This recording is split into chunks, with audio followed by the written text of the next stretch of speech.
The information shared on the Fulfilled Practitioner podcast is for educational and informational purposes only. While we explore topics in natural health, practitioner fulfillment and mindset, business growth, and practice strategies, nothing discussed on this podcast should be interpreted as medical advice or a substitute for a professional diagnosis, treatment of any kind, or individualized guidance. Always consult with a qualified healthcare professional before making any changes to your health, diet, or lifestyle, and consult with a qualified business professional before making any changes to your clinical practice or business.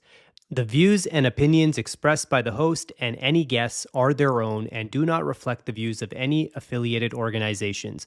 The Fulfilled Practitioner podcast is not responsible for any actions taken based on the content presented. By listening to this podcast, you acknowledge that you are fully responsible for your own decisions, actions, and outcomes.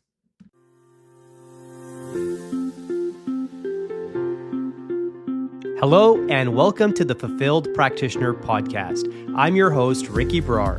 This is a place where natural health practitioners learn how to grow, simplify, and fall back in love with their practice again. Here we talk fulfillment, practice growth, leverage in technology, AI, and the mindset needed to build an impactful and meaningful practice. If you're ready to evolve as a practitioner and create a life that feels aligned and energizing, let's get started. Welcome back to the Fulfilled Practitioner podcast. Today, we're doing our favorite Meet Your Health Heroes segment. And this segment, it's all about spotlighting practitioners who are not just creating impact, but they're actually doing it with fulfillment, purpose, and authenticity. I've met some of the most brilliant minds and people who are truly changing the world, but we want to make sure that they don't stay best kept secrets any longer.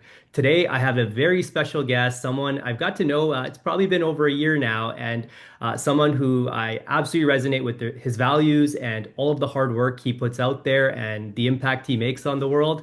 Welcome, Josh. So pumped to have you here. I'm glad to be here. Ricky, I want you to know I was so excited to be on this show with you. I showered, I put on clean underwear.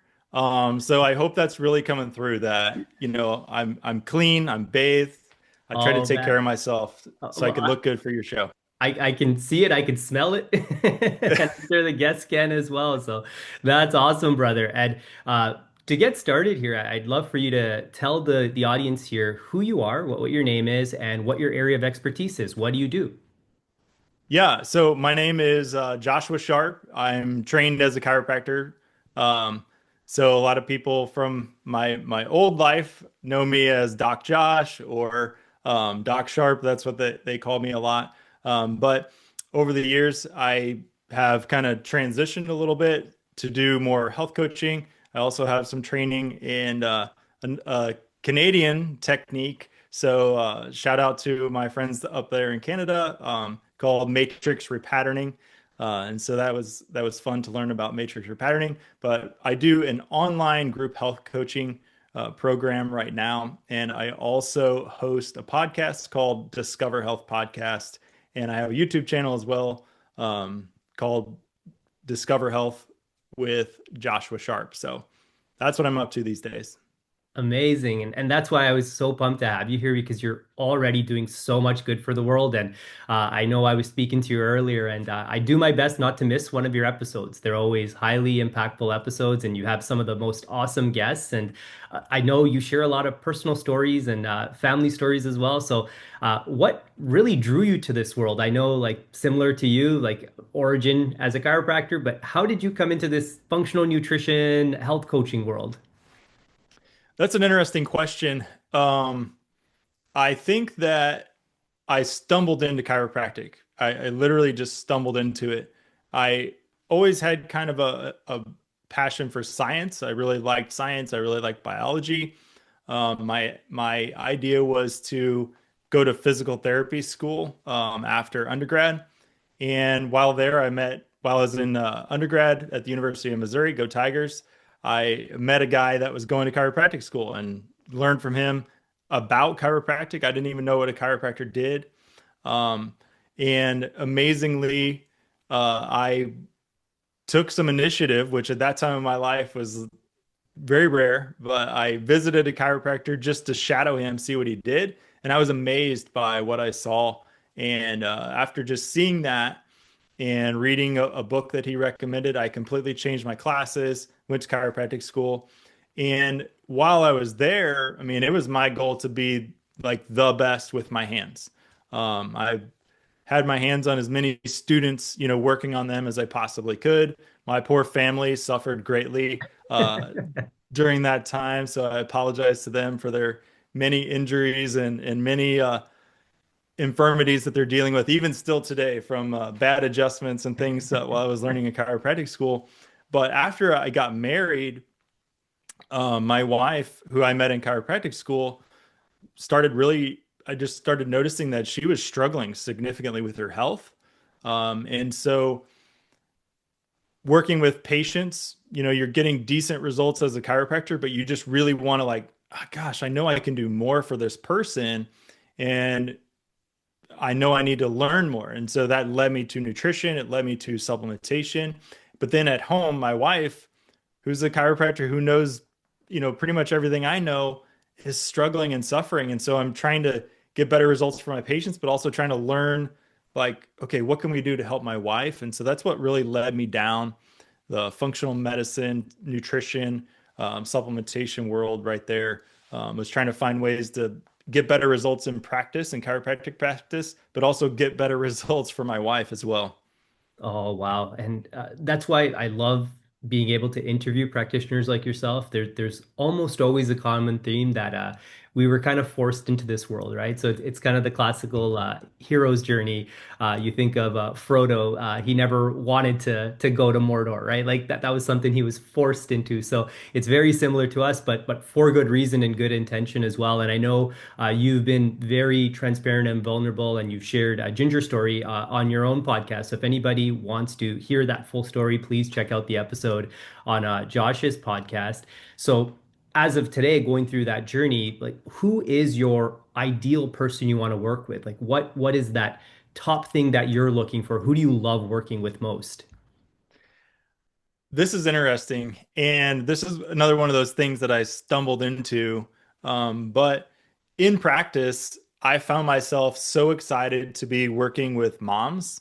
Um, and over time, I think I realized the reason was because the mom is the gateway, right? The mom is the door to the house.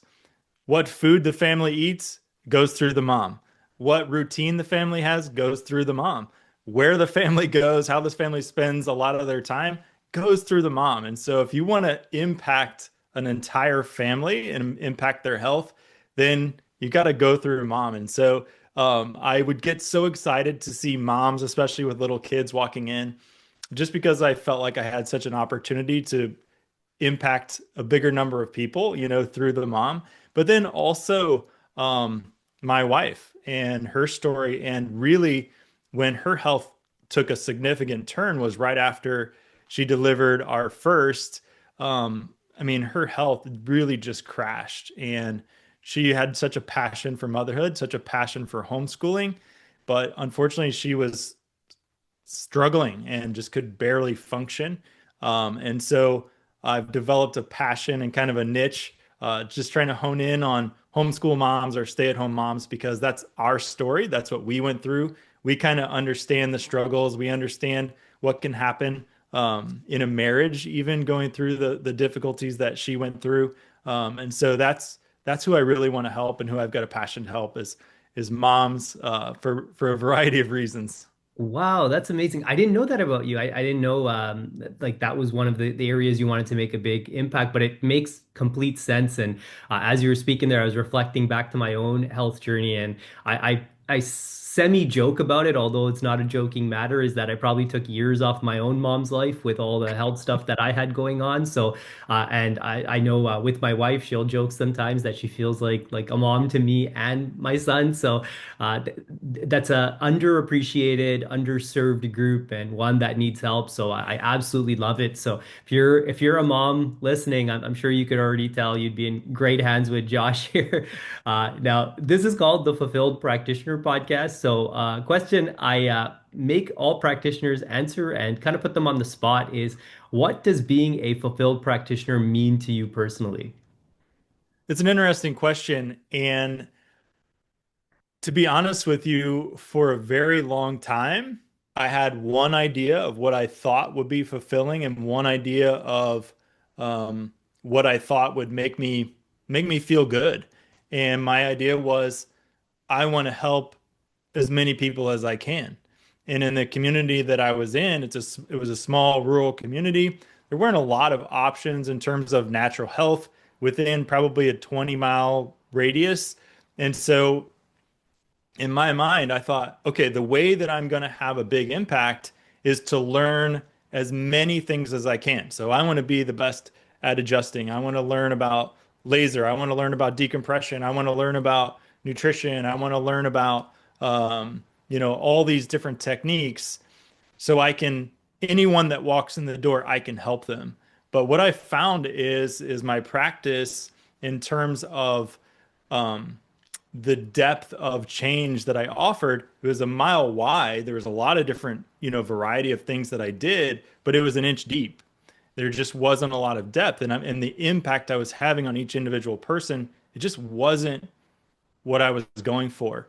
And I wanted to see as many people as I could. And what I've realized over time, and you were instrumental in helping me understand this, was it's not necessarily about all the different things and all the different toys and all the different techniques. It's about finding your people, the people that resonate with you, the people that are willing to listen, the people that are ready to hear what you have to say and they're ready to take action, finding those people and then just taking them as far as you can possibly take them. It's depth. It's getting to know them, getting to know their what's going on in their lives and getting to know what's missing or what's there that doesn't need to be there, and then really helping to create a new healthy life for this person and recognizing that when you impact someone in a tremendous way like that, then you're having such a broad reaching effect because like I talked about the mom, if a mom is healthier, then the whole family benefits, the community benefits, the church benefits. And so my fulfillment used to come, I thought, from learning as many different things as I could, but now I'm realizing that it's focusing on finding my people and just helping them as deeply and as meaningfully as I possibly can. Wow, that's amazing. The thought that came to mind there, there's an amazing book by David Epstein called Range, and it's a book that I wrote about in my book as well because it changed the way I see things. And one of the distinctions he makes there is that too many times, like especially going to school as a chiropractor, going to school as a medical doctor, a naturopath, you really turn into a specialist where you're learning one singular skill really well. So chiropractic, it's adjustments. If you're going to school to be an electrician, it's to know all circuits and things like that. And he actually argues that a lot of success comes from being a generalist and getting ideas from multiple different disciplines. So when you were going through and making sure you knew about laser and decompression and nutrition and bringing this all in, you couldn't have arrived at that point in time where you're like, you know what, this is the highest impact stuff. This is the stuff that's going to allow me to impact people with more depth, unless you were a generalist like that. So I definitely want to commend you for that because it's a tough decision, right? And I find a lot of us when we start practicing the way that we're taught to practice from school, we don't really quote unquote evolve anymore. And when we don't evolve anymore, we kind of stop helping people to the best of our ability. We're not learning, we're not kind of going outside into different domains and picking up things. So I love that you've been able to integrate so many things. And you're totally right. Like that's where fulfillment comes from. It's like helping people create those breakthroughs, and that's when it stops feeling like a job. It stops feeling like a packed schedule doesn't weigh you down anymore. You're making an impact, and you know you're helping people. So I love how your definition of success has kind of changed through your career there as well. Kind of taking a darker turn there. Is there any sort of practice lesson or anything you learned the hard way along the years that you want to share with potentially other practitioners listening in? I mean, I've got hundreds. I mean, I've got hundreds. My favorite way to learn it, and I know that you're not like this, you're a really smart guy. My favorite way to learn is to do everything the hard way. I listen to other people, what they tell me and the advice they give, and then I ignore that and I go ahead and do the mistake and I do the thing that I'm not supposed to do. And I like to learn the hard way. That's how I do it. Um, so yeah, I've got so many, but one of the lessons that has impacted me, it's not my own. There's a great, brilliant mind in the natural health world, Bruce Bond. I don't know if you've heard of Bruce Bond or got to hear him speak. He used to do seminars with Standard Process for a long time, quite a while back, but great um, guy with so much great knowledge. But he said something that was super profound. And what I had learned over the years is sometimes I wanted people to get better a lot more than they wanted to get better. I wanted things for them, like I really want you to change this in your life so you can be healthier, so you don't have to go through this struggle. I wanted things for them that they didn't want for themselves.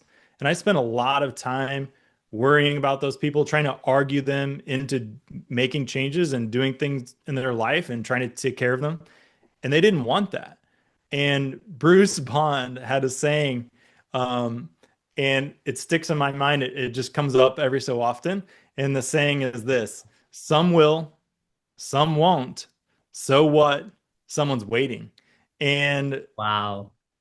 it sounds almost heartless, but you offer, the help is there. I'm not going anywhere. I'm not gone. But if that person doesn't want, if they're not ready to to do the things, it's not easy, then that's okay.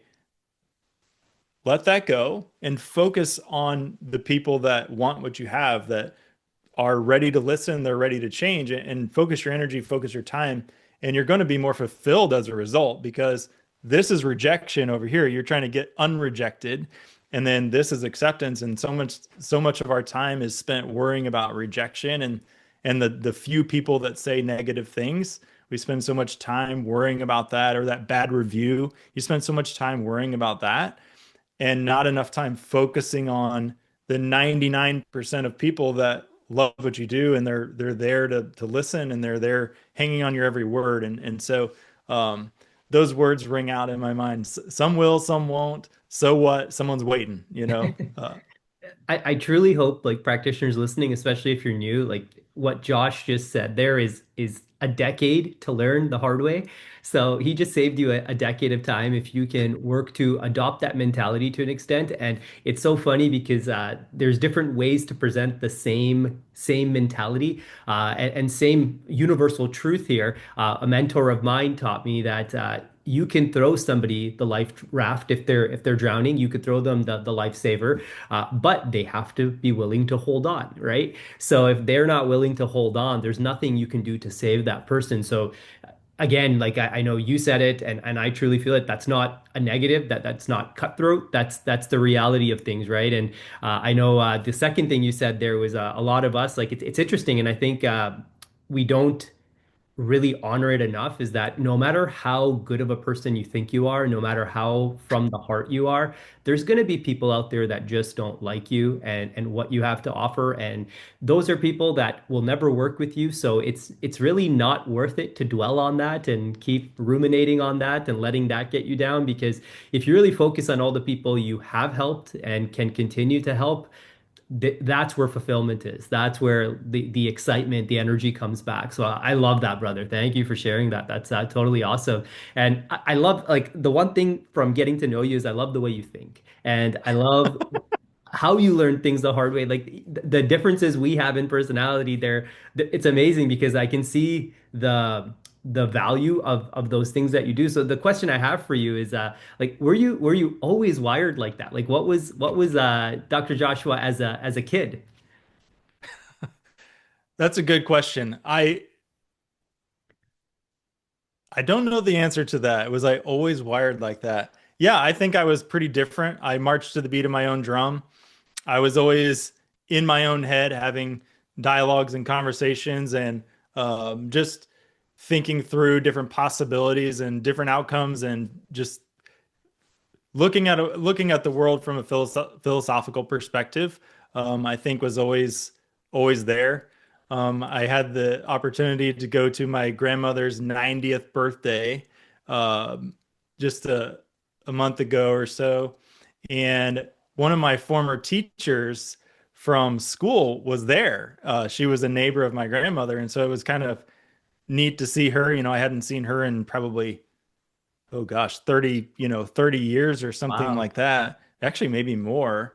And she was telling me stories about myself and remembering things about being in school. And so, yeah, I think I was always kind of wired a little bit, a little bit differently. I love to hear that. I learned so much from studying practitioners, so I had to ask, like, what are the origins of that? And it serves you well, right? Like you've used it as a superpower, and you continue to. So that's why I love when practitioners embrace who they are and they're able to pave their own way. So that's totally cool. In those lines, like, how has your practice evolved over the years? I know it's been quite the journey. Like if we kind of actually zoom out and look at it, you're almost in an entirely different profession today in many ways. So how has your practice evolved over the years? That's a great question. So originally, I worked for a guy and did what he did. I tried to do what he did, and it didn't really resonate with me, but it was a job and I need money, and I did that. Just his style, but I learned a lot. I learned a lot from him.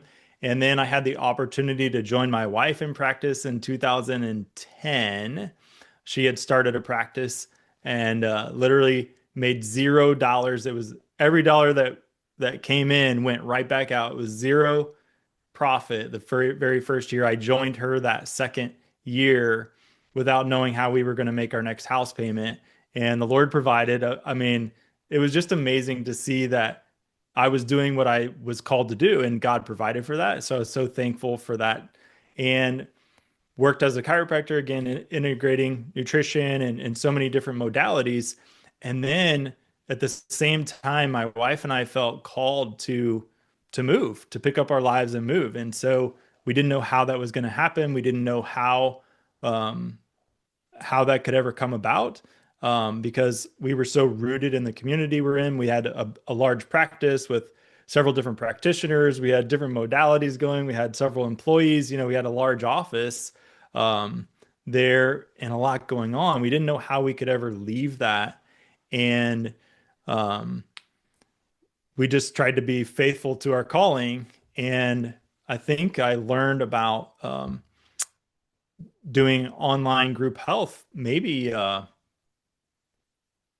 I heard it from you at a Cellcore event, and it just kind of stuck in my mind. And the more I looked into it, and the more I kind of thought about the possibilities, I thought, okay, this could be something. And I kind of jumped in without really knowing what was going to happen. We sold our practice, we moved across the state, and we just had no way of knowing what was going to happen. But on the other side, now we have an online group health program. I've got a podcast, which is unbelievable to think about that I would be spouting my nonsense, over the airwaves, and people would listen to it. And so I'm so thankful for that. I've got a YouTube channel. And looking back, I can just see that God was kind of putting those pieces together, the interests that I have and the things that I like doing. He was kind of piecing that together for where I'm at right now. And so I'm so thankful to be here with helping moms, with our online group health program and trying to help as many people, whoever will listen, with my podcast and YouTube channel. So completely different place.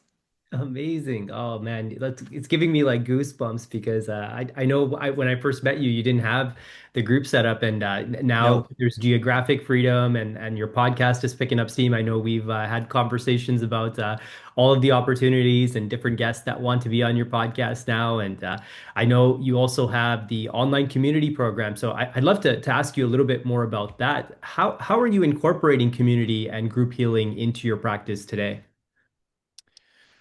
Great question. So community is one of those things that I overlooked.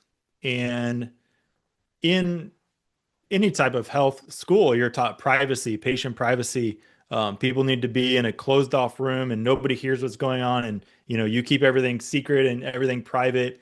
And there definitely are times that that's needed and necessary and fine, and that's okay. But over time, I've learned that being in community, being in a group is really important, and feeling safe in a group is really, really important. And those are actually key components to healing. Your body is unable to really get the most out of your healing journey if you don't feel safe in a community.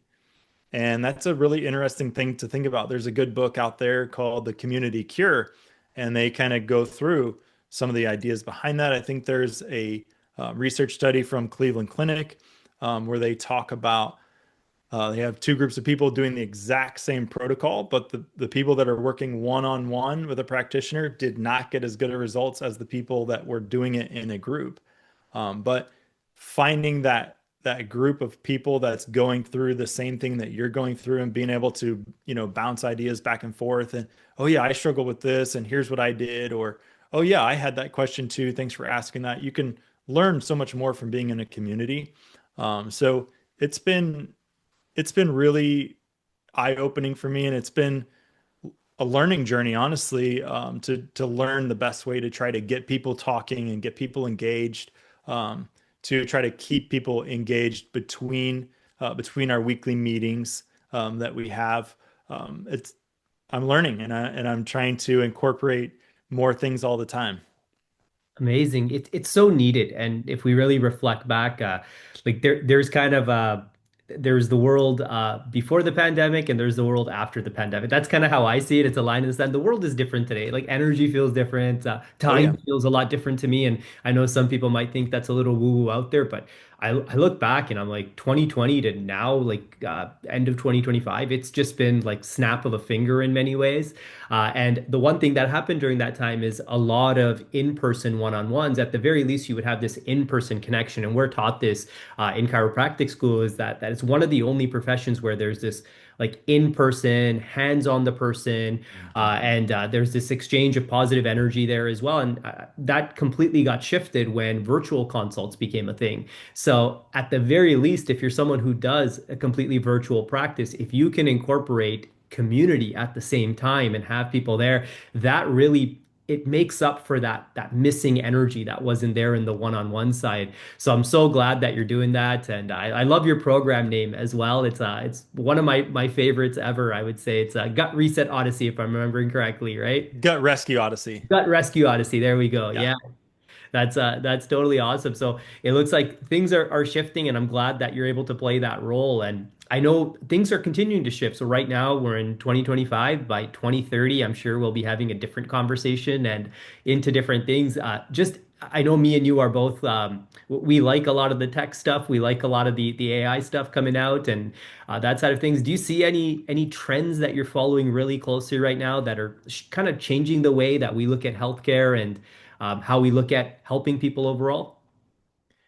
Yeah, that's a good question. I think that some of the things that I personally have been excited about and focusing on are things like new frequency-based diagnostics.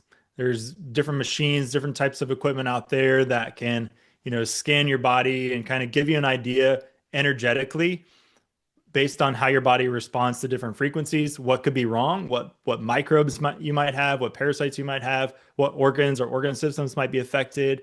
It can also there's some technologies out there that supposedly can help figure out what things your body might respond best to in terms of supplements or in terms of different products that you might use with a person.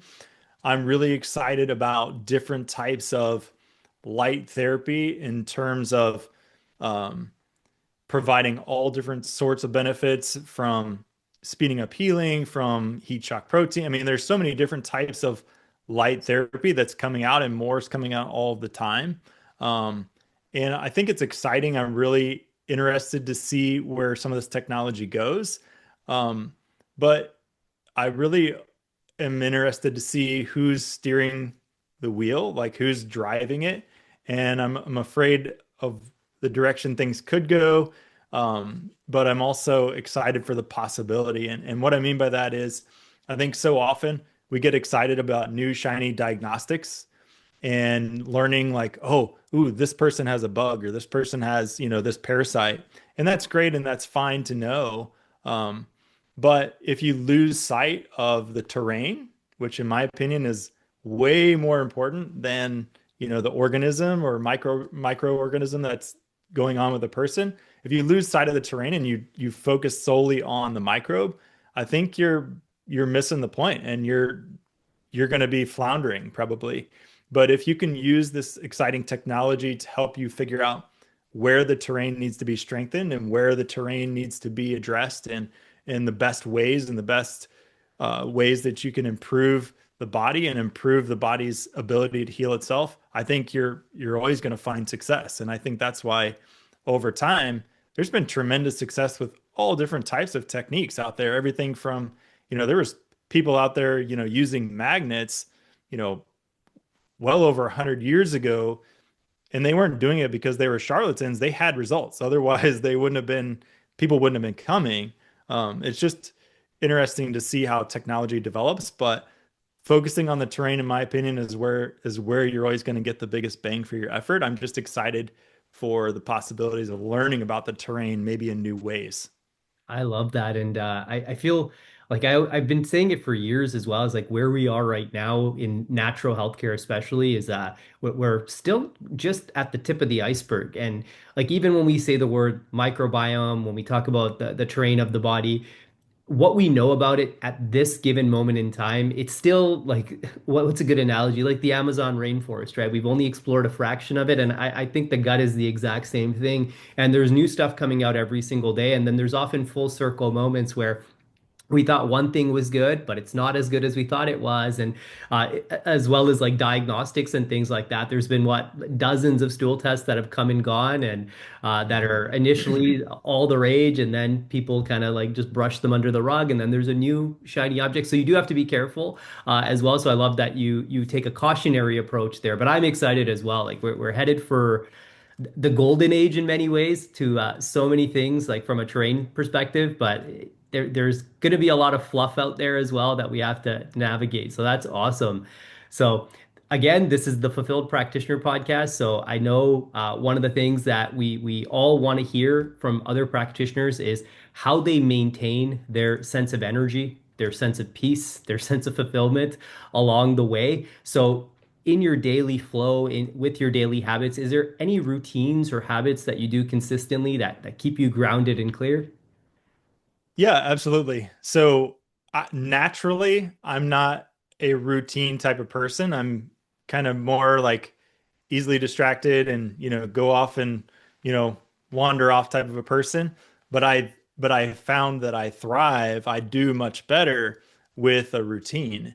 And so I try to stack habits to try to maximize like the benefit of the time that I spend in the morning. And so I love to wake up in the morning, get my Bible, and go outside, put my bare feet on the ground, sit in a place where I can get morning sunlight, listen to my Bible, and I sit there for a while. And I feel like I'm doing. Oh, and I also use my vagus nerve stimulating device at the same time. So I feel like I'm doing grounding, getting morning sun, vagus nerve stimulating. I'm hearing from the Lord, all in the morning. And so I feel like I'm just kind of maximizing that time, just cramming as much stuff in there as I can. And then usually after that time, I come inside and I'll do maybe like a little vagus nerve exercise or something like that, just 5 or 10 minutes, and then pray with my family. And what I found is that I'm so much more ready to attack the day, and I've got much more clear focus, which is an important thing for me is finding a way to focus really well. And then also the distractions and all the things that can kind of generate stress and can cause me to feel frantic, like, oh, I've got to do this, I've got to do this. Those just kind of melt away, and I can just kind of, okay, this is where I need to focus. This is what I need to do, and that's been really powerful for me. Amazing. And I think to the practitioners that are listening, especially because I've spoken with so many practitioners over the years, and it's one of the main things that I'm doing on a daily basis. One thing I've come across is when I start to pick at people's routines, a lot of times the ones that are the most burnt out, the ones that are the most just misaligned, don't have the greatest energy, they often wake up and just step right into the fire. They Yeah. wake up, throw some caffeine in, and just go right back to back to back appointments. And I find the common theme amongst the practitioners I found that stay grounded, stay fulfilled. They have their vision insight the entire time is this morning priming in a way. And the other common theme that I've seen is a connection to source as well. So I absolutely love that that's a foundational part of who you are and the values you put into everything that you do. The That would be how you start your day. And then kind of as you get into the swing of things, as you're helping people throughout the day, is there anything you do specifically to help kind of protect your energy while you're helping others? To preface that, I know I've always said it like this profession we're in, this world we're in, it's one of the toughest there is. Like if you actually just factor in what you're doing and who you're working with people who often have a lot of heaviness to their case, and Oh yeah. they've been through the ringer. There's sometimes a lot of negative energy that's exchanged, a lot of dealing with victim mindset as well. Is there anything you specifically find yourself doing to protect yourself from that? That's a good question. I I have I'm still working that out. I think in the past, like working in my old office setting, I found that being alone, just being just me, where it was quiet, um, and going outside, just I was so disappointed. All the offices that I've worked in, I never had a window in my treatment room. And so one of my must-haves was having a window. And so I'm very thankful to have two windows here in this. This is unbelievable. I've got two windows so I can see outside, and I can go outside anytime I want. And so just taking a little bit of time to breathe and, just get some fresh air and experience creation, I think has been really powerful. I learned that over the last few years in private practice, and that's something that I try to take with me where I'm at now. Is I'll force myself to go outside and take breaks. Sometimes I feel the pressure of I've got to get this done, I've got to get all these things done and accomplished, and I don't have time to take a break. But when you don't take time for yourself, you don't take time to reset, then unfortunately the quality of your work goes down. Your energy level comes through what you're doing. And if you've got a poor energy level and your mindset isn't great, it's going to come through in what you're doing. And because of so much of what I'm doing now is reaching out to people, trying to communicate to the masses, I really need to be careful of protecting that energy and what I'm putting out there. And so taking a little bit of time to go outside and just kind of take a deep breath and refresh, I think has been really powerful. Amazing. Like it's so like sometimes it's so simple, but like there's probably so many people listening right here that might be a little trapped where maybe they don't have access to a window. And I can't remember where I heard about it, but I know I've seen it somewhere where even simulated windows, so fake windows, they produce a massive response and positive response to your mood and how you feel overall. But yeah, getting outside. And what it instantly took me back to was when I first started practicing, my main mentor at the time, Sachin, I looked at his schedule, so I would mimic his schedule. And one of the things that was on there was a 2 hour lunch. And I would initially, like, that was very foreign to me. Anybody I had shadowed previous to that, nobody had a 2 hour lunch. But when I actually saw how he conducted himself on the lunch, like eating itself was a small fraction of that, but it was getting grounded, maintaining your energy. And when I followed in his footsteps, I found that I was able to maintain my energy really well. And then anytime I sort of ventured away from that, if I, for example, had a busy week where I'm like, you know what, let me squeeze a few people in on this lunch. So let me cut it down to 1 hour. I would find like at the end of that week, you're like, okay, I kind of understand why people have a glass of wine. I kind of understand why people turn to vices. It's all the way that nature intended for us to act. So, so glad that you're in a place that allows you to do that. And it looks like I know as you zoom back, the one thing I love about you, Josh, is one of my favorite books is The Gap and the Gain by Yeah. Dr. Hardy. And he mentions there that a lot of people who don't have fulfillment, they feel down on themselves. They're constantly looking at the gap between where they want to be and where they are now. Mhm. But I love that you reflect on the gain always, and you look at like your journey and how far you've come and where you are right now. And you're so like I could always sense the gratitude from you. So I definitely want to give you a shout out and a high five there. And now that I know a little bit about younger Josh as well, the question I have for you would be if you could go back and give your younger self one piece of advice, what would that be? Oh boy. This is a difficult question, and I've been thinking about it honestly. Only one. I mean, because I've got books of advice I think I Yeah, would give yeah. myself. Um, I think, oh man, this is so hard. Just one piece of advice. I think it's it's going to be a weird one, maybe, My and favorite it's going to be kind. one that may not come across. People may not understand it, but listen to your wife. Listen to your wife. And I don't mean that in a joking way. I don't mean that in, just a comedic way in any way. What I mean is this is a person that knows you. This is a person that loves you, that wants good things for you. This is a person that is directly impacted by um, by your decisions and by your level of fulfillment in your practice. This is a person that's directly impacted by your life. And um, so there had been times where I don't think I did a great job of that, or I don't think that we connected really well. And so I think the piece of advice that I would go back and give myself would be listen to your wife. Um, I'm very fortunate to have a godly wife who loves me, who is loves our kids, and so I think that would have a big impact. Beautifully said, but at the same time, I'm like, I'm never gonna live this down now. You're going to be my wife's favorite guest ever. She's, you just got yourself a new subscriber for everything that you do, but that's it's so profound when you actually break it down. And a lot of us we like to operate, and I'm guilty of it at all times on our own little island at times. And that's when we have tunnel vision a bit. So having that person that cares for us show us a different perspective, like that could be priceless. That could be something that can help you in so many ways. So I'm sure younger Josh would appreciate that advice, and I'm sure there would be different steps you took along the way, as I'm sure I would as well if I heard that advice.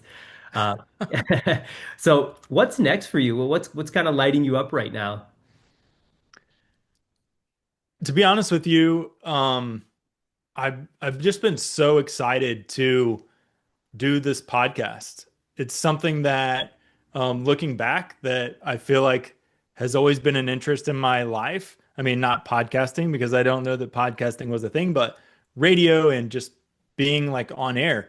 Growing up, I was a very strange kid. I listened to talk radio.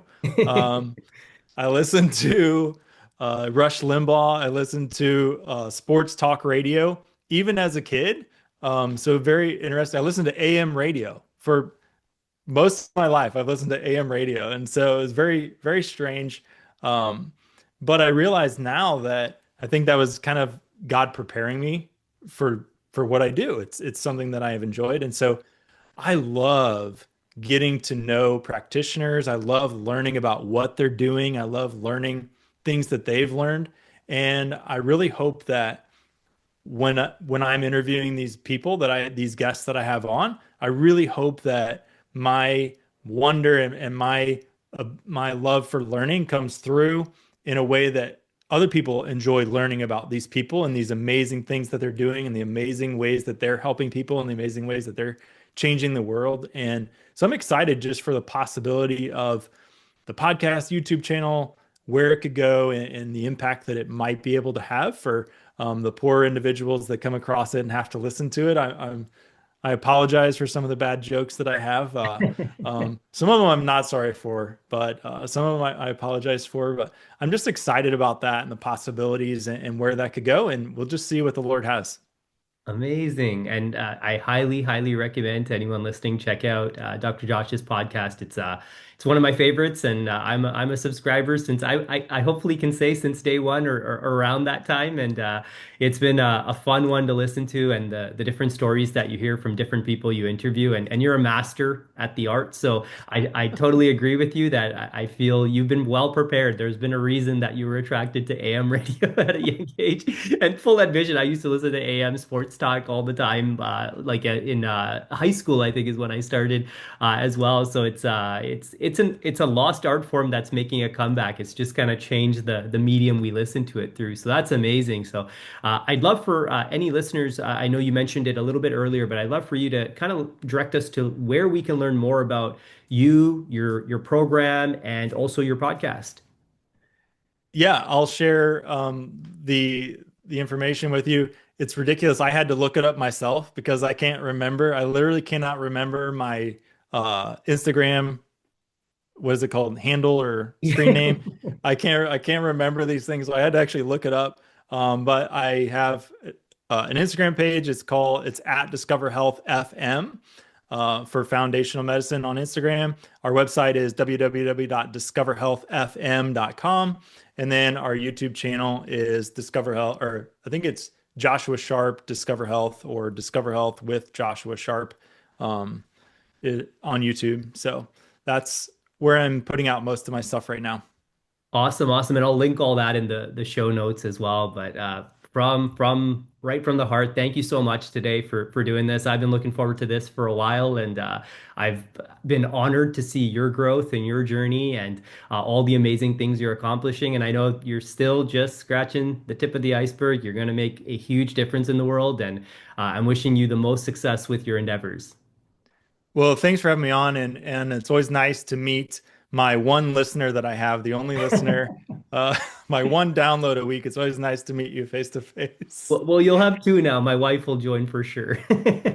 Yeah, that's why I said that was actually just to try to get one more listener, double my audience size. So Yeah, so I'm sure the audience appreciates your humor, and if you want a health/comedy podcast to check out, go check out Josh. Awesome, thank you, brother, and so appreciate you. thank you. Same to you.